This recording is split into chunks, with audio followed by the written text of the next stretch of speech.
بەداخەوە بۆ هۆی موبایلەوە گوێندانمان زۆر بۆ گوێندان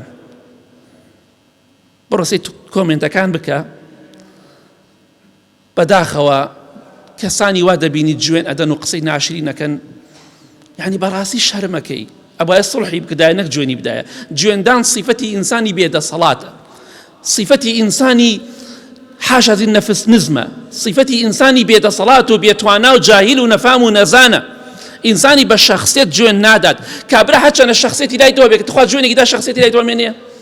ئەڵێم زەرامەوە گوێنەدا ئەم ئافرەتە بۆ گوێنەدا سێکی سبحان الله شەخسیەتی لای تۆ دێتە خوارەوە دڵنیا بە شەخسیەتی تۆش دێتە خوارەوە و هاڕەکە کاتێکە گوێن بە خەڵکی ئەدەی یا کەسانێک گوێن ئەدەن لە تۆڕە کۆمەڵایەتیەکان تۆش بەشداری دەکەی دەستخۆشی لێکی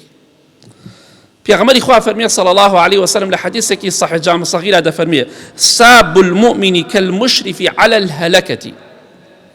ئەو کەسێک کە گوێن بە ئیماندارەدا طبعا گوێندان بە کافری شەرعی نییە نەڵێ من مولحیدە گوێنی بێدەم شەرعی نییە دروست نییە گوێندان ڕێگری لێکراوە بە شەیطان بە ئیبلیس ئیتر کەواتە مەڵێ فڵان کەس کافرە بێدینە نوێژنەکەرە بۆ یە قسەی پێکەم نایخوات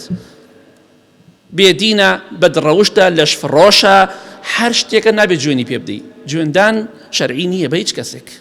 ئاگاداری خۆتان بن ئەو ئافرەتە ئەخلاقی نێ وەڵام من گوێنی پێدەم وەڵڵا گونەحباری تاوانباری قەرزاری بووی بۆ قیامەت گوێنی پێ مەدە دوعای خێری بۆ بکە یا هەر بێدەنگ بە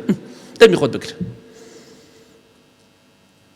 خۆشەویستان ئەبێ ئاگاداری خۆمان بین پێغەمبەری خوا فەرمیێ صلی الله عليه وسلم ئەو کەسەی گوێن بە خەڵکی ئەدات وەکو کەسێک وایە لە لێواری هیلاکە تابێت یعنی بچۆ لێواری شاخێکی بەرز لە نوکەکە یا بە ئاخرگە کەویتە خوارەوە چۆنە ئەو ئینسانێکی کە گوێن بە خەڵکی ئەدا وەکو ئەوە لە لێواری شاخێکی بەرزا بێ و لە کەوتنە خوارەوەدا بێ یعنی کەواتە تۆ لە کەوتنای بۆ جەهەنم